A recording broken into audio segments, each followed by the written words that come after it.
This just in, breaking news from the rock fight. A group of San Francisco-based tech investors have announced they are launching a subscription-based publishing ecosystem of adult-themed outdoor magazines. Gear Hunky Plus will debut this spring with an orgy of coverage of all things uncovered outside. The first issue will feature Alexi Handhold's attempt at the first clothing-free solo of El Capitan in Yosemite, complete with centerfold, listicles, and affiliate links. Gear Hunky Plus's glossy, full-color print editions harken back to a day when people had to pay for their adult outdoor content or find it in the woods behind their house like everyone else. While that may not be true, you know what is true? Ibex Merino is as home in your shop as duct tape on Denali. We're talking authentic heritage, real sustainability, privately owned, and of course, premium performance that has become legendary. From everyday essentials like the goat tee to expedition-ready pieces like the mammoth hoodie, Ibex has a premium merino layer ready to outfit any of your customers. Schedule some time with their team at GOA Connect in Kansas City this November. You know, maybe it's time to make a little room for the goat in your store. Rock fight, rock fight, rock fight, rock fight, rock fight, rock fight. Welcome to the Rock Fight, where we speak our truth, slay sacred cows, and sometimes agree to disagree. This is an outdoor podcast that aims for the head. I'm Colin True, and joining me today, here to promote their new running shoe called the Creative Consigliere, it's Eoin Comerford and producer Dave. Congratulations, guys. You're getting into the game. Yeah, I'm always up for a good mashup. Absolutely, yes. Yes, very excited about that. Everyone's getting running shoes. Just you may as well start making them on your own instead of buying other people's now. That's what we're gonna do. It's a maximalist barefoot crossover combo, gravel / treadmill situation. Just put it all in. It's the kitchen sink. That's right. Nice. All right, well, today we are going to be talking about some outdoor retail stuff. We're going to be talking about a bunch of other topics come out of the industry the last week. But first, some programming reminders. We never want you to miss an episode of The Rock Fight, so please click follow on the podcast app you're using right now. Be sure to also follow Open Container and Gear Abbey, the other podcasts here on the Rock Fight Podcast Network. And also, if you want to get more from The Rock Fight, head to rockfight.co to sign up for our sort of weekly, semi-weekly newsletter. I'm going to get around to the next one pretty soon here, guys. Just sign up. Often. Sometimes often. Maybe, yes. maybe there'll be a week where there'll be two. We don't know. Ooh, keep you on your toes. And then lastly, reach out to the show by sending us an email at myrockfight@gmail.com. You can find us on LinkedIn. You can find us on Instagram. On Instagram, we are RockFightCo. Follow along. Send us a message. We want to hear from you. Like I said, coming up later in this episode, the three of us sit down with the owner of Rutabaga Paddle Sports, Darren Bush, to talk about his decision to close one of the more notable GOA outdoor retailers in the U.S. But first, let's check in on a few stories to come out of the industry over the past week.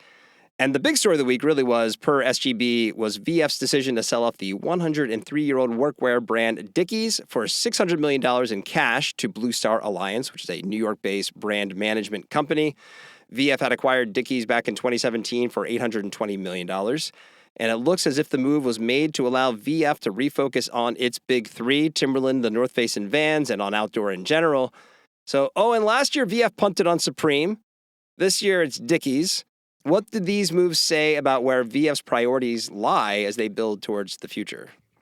Well, really, the priorities lie in paying down their debt, quite frankly. Good fiscal responsibility. Well, yeah. I mean, they took on a bunch of debt to buy Supreme and Dickies, among other brands.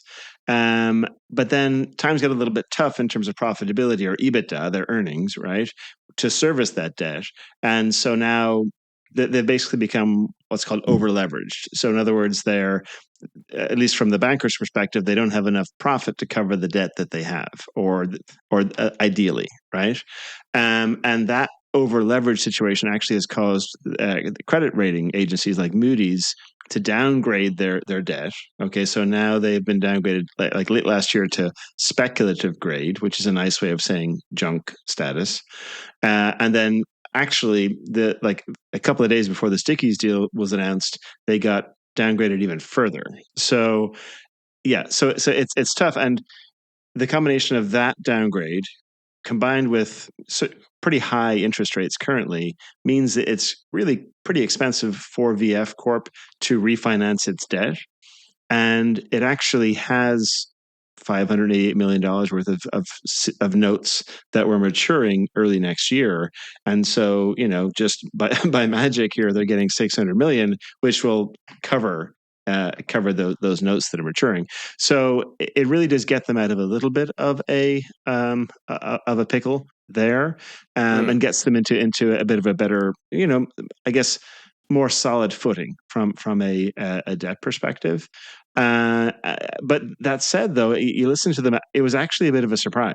They hadn't necessarily been actively shopping Dickies. That from commentary from the CEO of VF, Blue Star actually kind of showed up with an offer, and they said, "Oh, well, this is pretty good." And I actually believe him, because you wouldn't have moved this brand, which is an iconic Fort Worth brand, from Fort Worth, Texas, to the Vans headquarters, and just complete that move in May, and then turn around and basically sell them 3 months later. Yeah. So this one came out of left field, basically. Yeah, and it's going to be a little bit messy, right? Because now you've got this Dickies group, and you got to feel for these poor Dickies employees, right? That have just been absolutely dragged all over the place, right? I mean, they were, because actually the Fort Worth, they had just moved into a new headquarters in Fort Worth in early 24 that they had spent $4.5 million renovating. Oh my God. Then they moved to California, although apparently most people didn't move with them. They lost over 100 people as part of that move. Maybe that was part of the plan.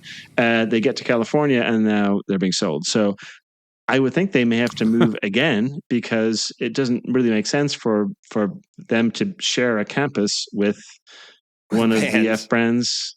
So the whole thing is, interesting. Well, it's an interesting ownership for poor Dickies as well. I mean, they've always, they've made the move to fashion a long time ago, but they still have this work business. Oh, sure.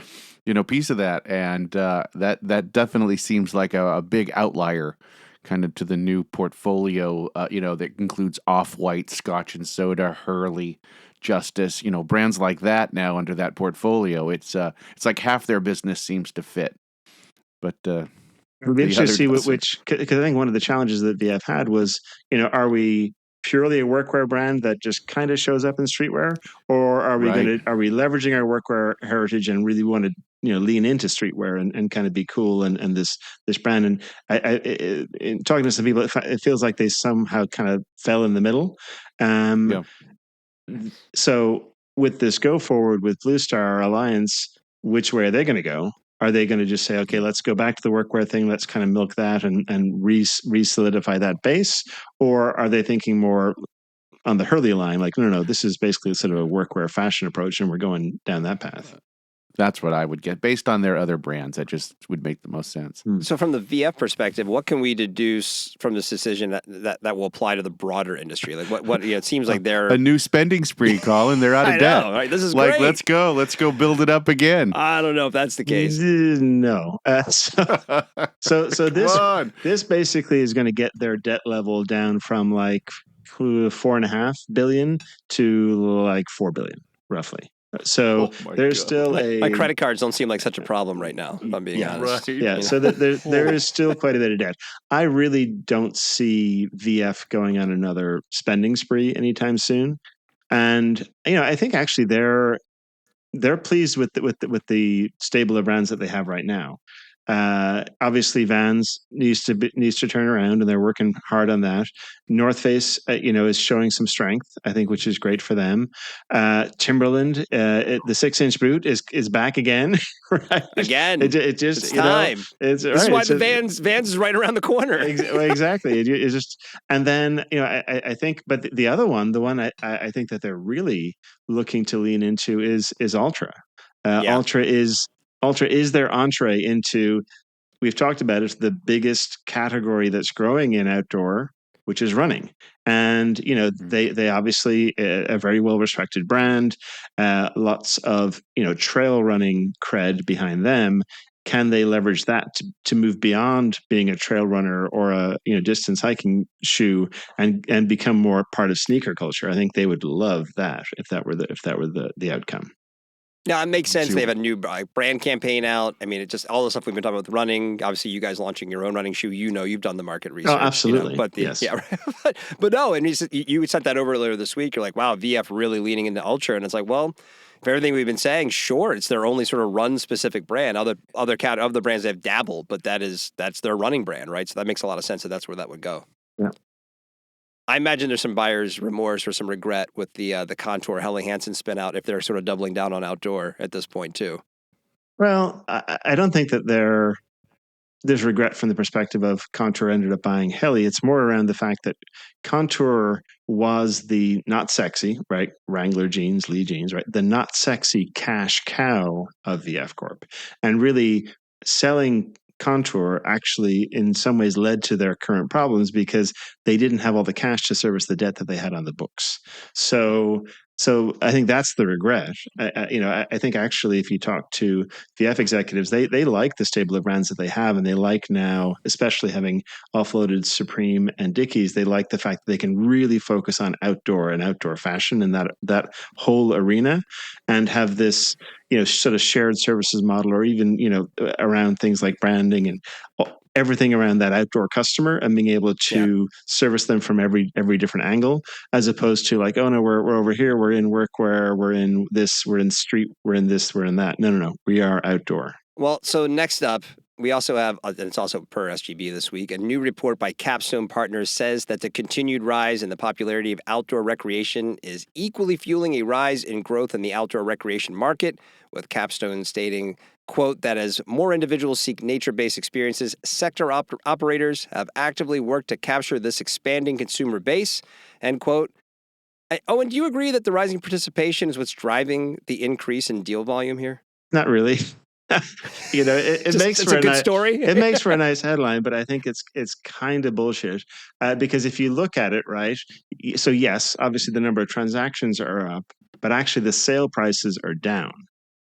Because in the deal market, we talk about EBITDA multiples, which basically means if you look at the amount of profit, what multiple of that are things selling at? So right now it's at 8.7. So 8.7 times EBITDA is the average sale price. Well, during the go-go days of COVID, 21 and 20 into 21, it was at 12.1. Right? Sort of record multiples. And then even pre-COVID, it was around 9.9, 10. So we've got depressed multiples, which does not mean that we're in this incredible seller's market. I think what we're seeing is, yes, there are some good deals out there, premium deals like Contour, Helly Hansen, Coates buying Ortholite, et cetera. And those are what I would call, full price premium deals. But there's a lot of bargain shopping happening too, right? Whether that's, you look at Big Five, distressed deals, Backcountry, and then even Backcountry buying Level 9. These are distressed deals that are out there that are pulling down multiples. So it's a combination of factors of, yes, there's outdoor participation. It's still a good market and could generate cash. But there are also a lot of distressed deals out there that are now looking to find new owners. So why even say that, though, by Capstone? Is it just a nice, easy headline to be like, participation's up, so we're going to, and some of these deals have been pretty good, so we expect to see this continue? I mean, like, why even make that correlation? It's PR, quite frankly. It's the folks at Capstone wanting to be front and center when people are talking about M&A, so they can get their next deal. Well, there's also a lot of moving parts right now in a lot of these deals, given what's happening with tariffs. But if you try to look out 5 or so years from now, I mean, what do you think on this front? What can we expect as the industry expands? Well, absent a recession, I would hope for steady growth. I don't see the outdoor industry exploding, at a like an overall industry level in the 10 to 15% a year growth. If we can manage 3 to 5%, I think we'll be good. I'm hoping we'll see more emerging brands add a little bit more excitement to the channel, and I feel we're potentially getting there with a little bit of a push. I think the biggest change that we're seeing today and that we will continue to see over the next 5 years is the casualization of outdoor, both from a product perspective, a brand perspective, and a retail perspective, where the days of, oh, let's go into my local gear shop and get totally outfitted for a backpacking trip, a camping trip, a mountaineering trip, those days to me are gone, right? In a world of aging core participation, in a world of the Amazon of everything, right? It's the outdoor, the role of the outdoor gear shop is changing, and it is really more about an entree to the outdoors, a welcoming entree. So it's a little bit more lifestyle, a little bit more casual. It's accessories, it's this, it's that. And so I think that's going to be the biggest change that we'll see, which then probably points to the fact that the old guard outdoor gear stores, like the Summit Huts, the Next Adventures, the Midwest Mountaineerings, those may not, well, obviously we're seeing they're not hanging around right now, and then obviously the latest one being Rutabaga today. Yeah, great segue, right? Because that increase in potential mergers, acquisitions. It's an interesting segue into our main topic based on the comments you just made, right? Because another notable outdoor retailer, Rutabaga Paddle Sports, has announced they're going to be closing this year, joining, as you mentioned, Next Adventure and Summit Hut. We're going to be getting into our conversation with Rutabaga owner Darren Bush in a minute. Let's talk about this. Let's just start actually with this. So we made a bunch of predictions at the beginning of the year, and we've mentioned often, like, we had no idea how much we'd end up talking about tariffs over the last few months. Was not on our, on our radar at all. I don't think anyone had the closing of 3 notable GOA accounts on their bingo card to start 2025. I mean, are you surprised, Eoin?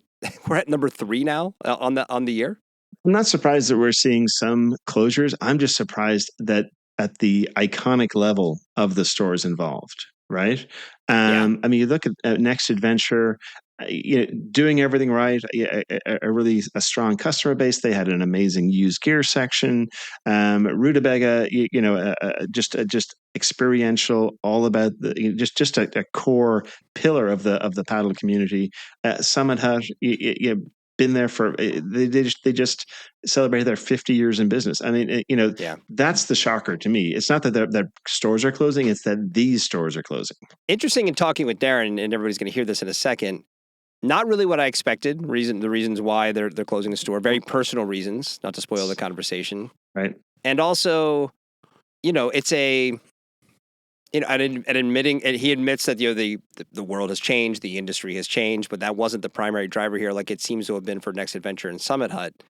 But the thing that really stuck out to me in our conversation with him is how important, and everybody knows, people in the industry definitely know that Rutabaga is very tied to Canoacopia, which is a big paddling event that they do every year, and the thing that he repeated several times, I feel like, was that sort of important part of what Rutabaga brought to the community was experiential, opportunities for people to try out kayaking and then buy a boat.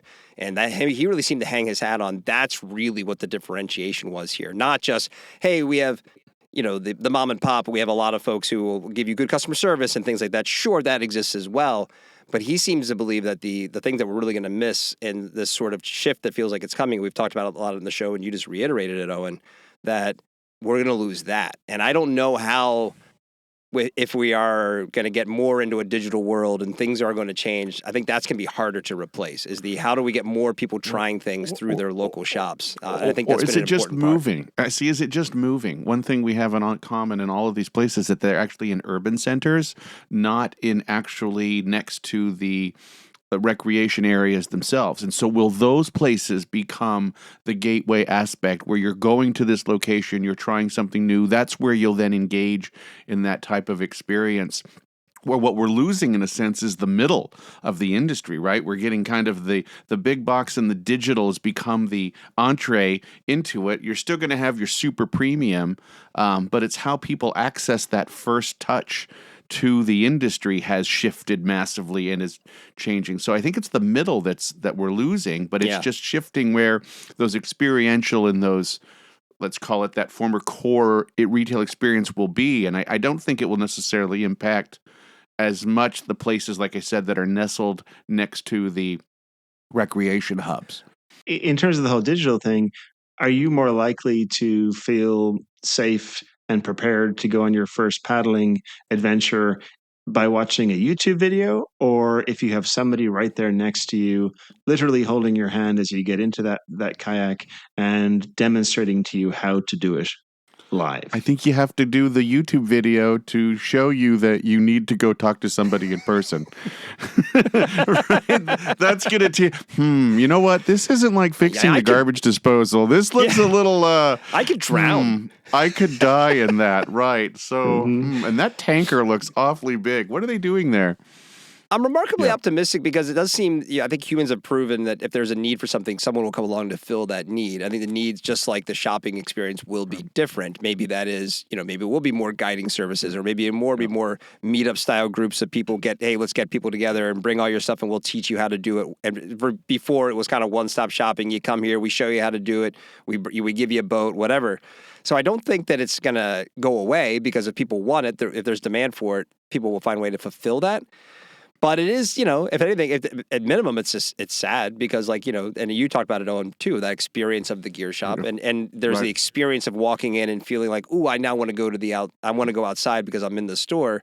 Well, it's a whole other thing to say, hey, I actually started my journey kayaking, hiking, climbing, whatever it is, because of that store. And that was so cool. Right. And it's a little bit of a visual representation of your personal outdoor journey. And that's just not going to be the case anymore. Yeah, hopefully others will join, and other businesses will come up to fill that void a little bit. Like I look at like an outdoor collective, right, where they actually run events regionally, where people can then show up and test a bunch of different experiences, whether it's rock climbing or kayaking or backpacking or what have you, in sort of a safe environment where they can then go beyond that and figure out what works for them. I just got an unfortunate vision of the future where the new wing of the Historical Society is the gear shop, right, where we get to go and we recreated Rutabaga brick by brick in the Smithsonian. That's right. It is a square foot, a reproduction of the kind of like Almost Famous did of Rolling Stones offices, right? There you go. All right, let's take a break to hear from some of our sponsors. When we come back, we'll be joined by Darren Bush, owner of Rutabaga Paddle Sports. Just in time for fall, we're happy to introduce a new sponsor to the Rock Fight, Fjallraven.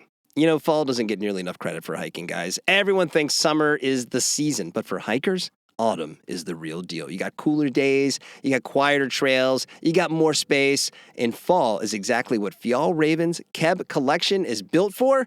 Born from trekking in northern Sweden, their jackets, fleeces, trousers, they let you focus on nature, all specifically designed to make cold optional. I don't really have, as we sit here today, any big hiking plans for fall. So now I'm going to ask, when I finish recording this, I'm actually going to go and look on a map and pick a big peak. I need to get a big peak in. I want to see some colors.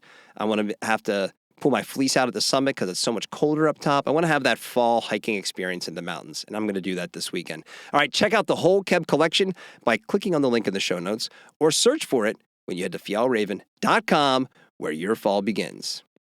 A couple of weeks ago here on the Rock Fight, we learned that mosquitoes kill more humans every year than any other animal. And like the Dalai Lama once said, if you think you are too small to make a difference, try sleeping with a mosquito.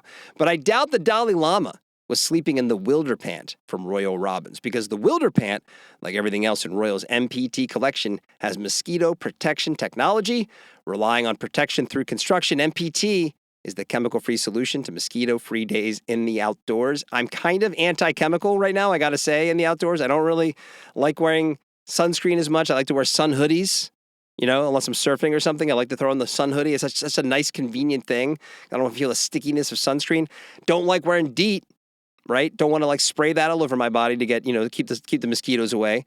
So it's great to have the MPT collection as a resource here for that. And if you want to shop the entire MPT collection from Royal Robbins and stay bite-free in these waning days of summer, you head to royalrobbins.com. Today's episode of The Rock Fight is presented by Lems Shoes. As the summer season wraps up, now is a great time to get ready for fall with Lems. From easygoing slip-ons and refined leather lace-ups to tough, trail-ready boots, Lems offers footwear for every occasion, and their fit is unmatched. If you've never experienced the fit of a pair of Lems, well then, I just feel sorry for you. And let me tell you what I mean by that.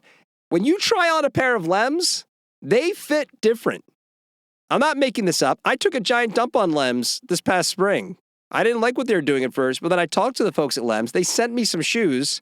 I am not lying. They're honestly some of my favorite footwear I've ever worn. The fit is different. You try it on, there is a different fit to these shoes. They are built with comfort, durability, and versatility at the core. Their collection is ready to take you wherever the season leads. And with fresh, exciting styles just around the corner, be sure to stay tuned. But in the meantime, head to lemsshoes.com right now to get your feet into the best fitting shoe you've ever worn. Don't let our big-time production value and celebrity names fool you. Looking at you, producer Dave, but Rockfight LLC is a small business and growing brand. And even though we have our own consigliere, he advises on other matters, we've got to consult a lawyer every now and then on the legal structures that every business needs. But for a small business like ours, the cost to hire general counsel or pay a retainer is a non-starter. So what's an outdoorsy founder to do? I mean, come on, we're not flashing that outside money. Enter Conatus Counsel. They can help your business with fractional general counsel and legal services, from strategy consulting to advocacy and government affairs to real-world implementation for outdoor recreation industry businesses. Forrest over at Conatus Counsel has helped Rockfight navigate some of these areas, and let me tell you, knowing someone has your back means you can focus on running your business. I mean, he had at least 3 edits to this read to, quote-unquote, protect us from ourselves. I mean, that's what I'm talking about. Forrest cares just as much about the outdoors and the outdoor industry as our listeners. So, got questions? ConatusCounsel.com to get in touch with Forrest. The first 6 hours are free. Wait, what? What? I can't say that? Oh, initial consultations are free. Okay, fine. All right, everyone, we're here today with Darren Bush, the owner of Rutabaga Paddle Sports in Madison, Wisconsin. Welcome to the show, Darren. Thanks so much for joining us. Oh, it's great to be here. Thank you. I think we should start. I mean, Eoin maybe wants to know more than anyone. You left LinkedIn. Oh, I did? Right. I was like, where is he? I It's did. It's a little more quiet without you, you know? It's I call it Tinder for MBAs, so I totally hate it. And tell me I'm wrong, right? No, but most of those are extension courses, so they're not actual MBAs. Yeah, Phoenix University or whatever, right? Yeah. Yep. All right, the real reason we're talking today, right? So this conversation is going to run on Monday, September 22nd, and by then the news will be out that Rutabaga, the shop where you have worked since 1998 and have owned since 2002, will be closing at the end of the year. Let's just start with the big question. Why did you decide to close? It's a great question. So to back up, so when I was in 8th grade, which was 50 years ago, I took a test to see what I would be best at when I grow up. And it came out as pastor. And I'm like, really? No. Because my church, I'm NLDS and my church is a lay clergy. We don't have paid clergy. I'm like, well, I just qualified for a job where I'll never get paid. Anyway, so 50 years fast forward, 45 years. 5 years ago, I started working as a hospice chaplain, as a volunteer, and just got more and more into it and spent a lot of time with people who are on their, by definition, hospice is the last 6 months of your life, but usually it was closer to a month. And just helping them go through the transition, help them with figuring out how to deal with, the social work part of it. I'm good at helping people work through things that are hard and ask hard questions and write obituaries while they're still alive and have them be part of that.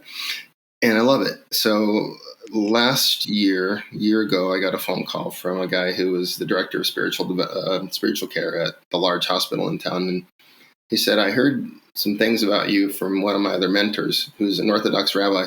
So my mentors are a Unitarian and Orthodox rabbi. So it's almost like a bar joke, right? A Mormon, Unitarian, and a rabbi walk into a bar, right? So at any rate, he called me, we had lunch and ended up talking for 2 hours. And he said, well, all you need is the CPE and then I'll hire you. And that's it's an acronym for clinical pastoral education. So I'll be a certified clinical pastor, i.e. just a hospice guy. But all the way through this, it's been about the people and the community, not about the stuff. Yeah, you kind of have me on my heels now. I was kind of expecting times are tough. Prices are going up, tariffs. Yeah. And you're like, no, hold on. I'm actually just starting a second chapter in my life. That's amazing, actually. It's actually my third one because I was an epidemiologist before I sold canoes. So I don't know what I want to be when I grow up, but I think I'm settling on hospice chaplain. David, is Darren the most interesting man in the outdoor industry? Right. I think so. I do think we should probably get a real concise, like for people that don't know Rutabaga, where did it start? How long has it been there? Yeah, so Rutabagas have been around since 1976, I think. Okay. In kind of an abbreviated form of itself. It was kind of a not a high quality retail shop. It was basically a garage sale on steroids. And I came on part time in 1990 and just loved talking to people about boats. And I was a boat junkie and loved paddling, and so it was easy, right? People come in, I want to paddle, I'm there, I love to paddle, and it wasn't really sales, it was just talking to people. And then in 94, it became apparent that I wasn't growing in my previous job. I was marking time, and my life path has always been, when you stop learning, time to move on to something else. And I thought, well, I'll work here for 4 or 5 years, and then I'll be done, and I'll stop learning, and then I'll go on. But I didn't stop learning; it just kept going, right? Because I kept on moving from employee to GM to owner to part owner to owner, and every time that happened, I learned something. And so about a year ago, like I said, I had a heart attack 2 years ago, and is it an LAD? If you look that up, they're kind of ugly. It's called the Widowmaker. And it set me on my heels, and I'm like, well, wait, we got to start planning on the future here, because you don't just put a sign in front of the shop and say, hey, for sale. And started doing more chaplaincy work. And I'm not going to say the economy didn't have an impact in my decision. If I were 40, I probably would have stuck it out.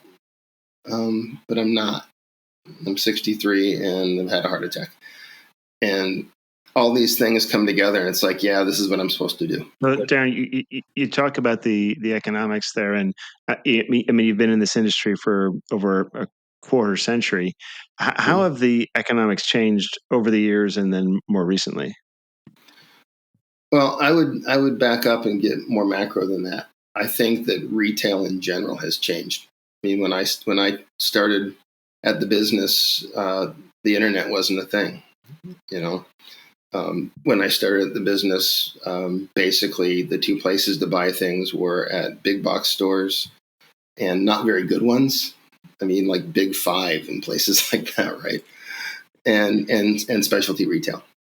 And I think what happened is, as time has gone by, specialty retail has suffered, not just in the outdoor space, but everywhere. And I think the reason is we got fat, dumb, and happy.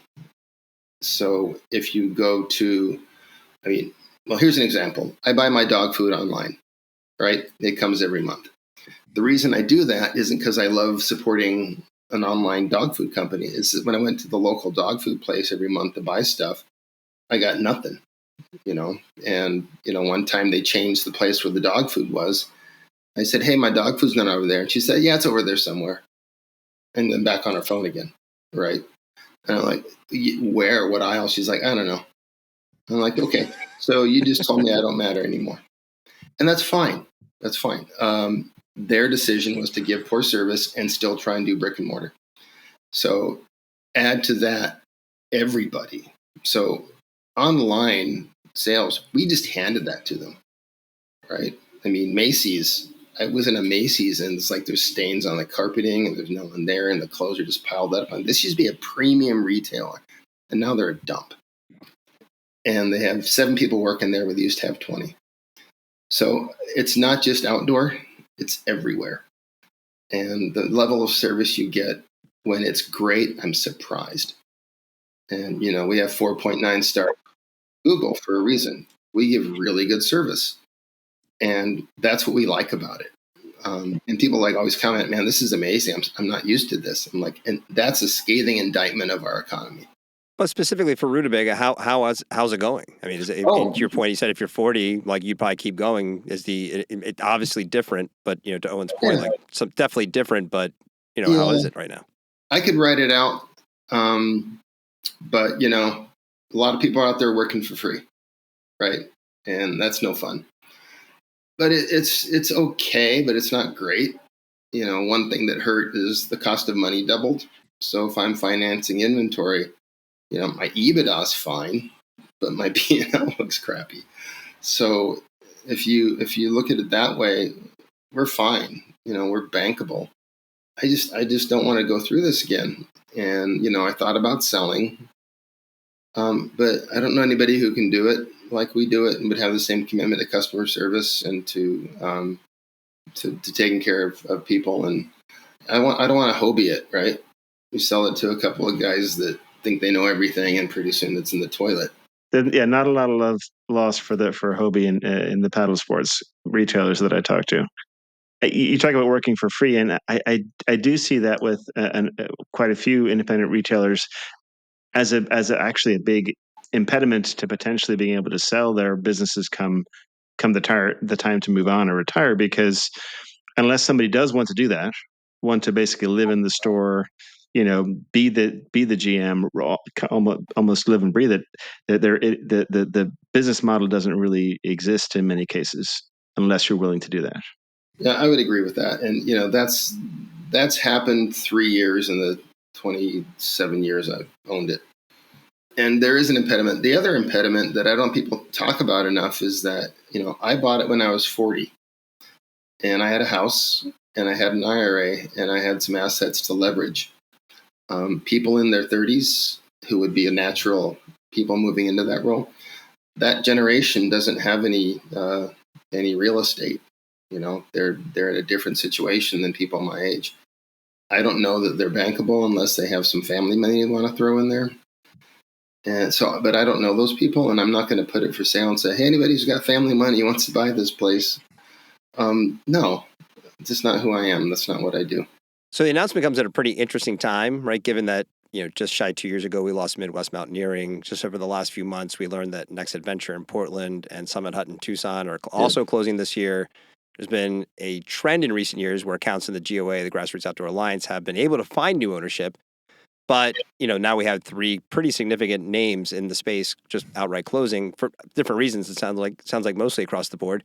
But how do you assess these recent closures? Is this a coincidence that, 3, your store included, are shutting down this year, or is this a sign of more to come? If I knew that, I would be trading stocks. And one of the problems I think with retail in general, specialty retail, is all across the board is getting a real number for that is tough. And, Keith Miller closed California Canoe and Kayak too, and sold one of the stores to one of his employees, but I don't know the details of that. But Keith's in his mid-70s, I think. And I don't want to be a guy in the 70s working in a kayak shop. You guys seem to be one of the early movers to expanding from just kind of having gear to experiential kind of offerings, the paddling school, the canoeacopia, things like that. How has that helped through this time frame? Like you said, and how has that changed kind of your value and kind of what you bring? So, like I said before, my business it's kind of part of my spiritual practice, right? And that's getting people outside. Anybody can sell stuff, right? Stuff's easy. You can get stuff anywhere, but getting to paddle it on site, getting signed up for a class. We just finished doing Camp Rutabaga up northern Wisconsin, and we had 108 people there. And we made a little bit, but mostly they came back and bought boats because they came out of the class going, oh, I get it now. And I was working with a woman who's probably in her mid-40s. She's like, I don't know how to do this. And at the end of 3 hours, she's like, I get it now. I can do this. And it took her boat from being a waste to something she could use. So skills are super important. Community is super important. Canoeacopia is our big show. That's staying. Which people are like, really? I said, yeah, because that's community is what people want. And, there are people that came to our camps, Camp Rutabaga, and then before that, the Door County Symposium. And they didn't even need to take the classes. They'd already taken them 3 times. They just wanted to be up there with their people and enjoy that community. But is that going to be an issue, do you think? Because the two are pretty inextricably linked, right? If you say if I mention Rutabaga, like, oh yeah, they do Canoeacopia, or have you been to Canoeacopia? They're part of that retailer in Madison. I mean, how do you think that's going to play out? I think it's fine because I was talking to one of my vendors yesterday, after I told the staff, I started calling people, and he said, I said, I don't think it's going to make a difference. He said, dude, half the time people pull out a credit card and say, what do I pay you? Right. And half them Right. and the other half, where's the Rutabaga booth? I'm like, dude, the whole thing's a Rutabaga booth. So I would say a vast majority of attendees know there's an affiliation, but it's a different business at a different time with a different spirit to it. That is kind of the model that we're seeing working well now. If you look at paddle or bike or even overlanding, is this more consumer driven approach, sea otter, etc. Whereas some of the industry trade shows are kind of struggling. I know you were involved with the Big Gear show, but the consumer that's no longer with us, unfortunately. But this consumer piece is. What do you think about that whole landscape? If you can't teach people how to use stuff, you're selling dog food, right? If I go to a dog food store and they say, hey, have you tried this new one? It's good for dogs with skin allergies. I am a customer for life. Do you think that the outdoor industry is in a healthy place right now? No, because no industries are in a healthy place right now. There's vending machines, there's specialty retailers, and there's big boxes / internet. Amazon's cap is what, 3 times Walmart? I mean, you see 5 Amazon trucks going down my street every day. That's because we gave them that business. We made it easy for people to buy from them, and we didn't do our job as retailers. I'm talking across the board, right? So yeah, it's struggling because they haven't changed their model yet. The people that are doing experiential stuff, they're going to be fine. I guess, one thing bringing back to the GOA of it all, when you think of, it is a pretty big hit, right? The 3 accounts that we mentioned, yours, Summit Hut, and Next Adventure. What do you think is in store for that organization? I don't know. I really don't. They have 90, 100 members, something like that.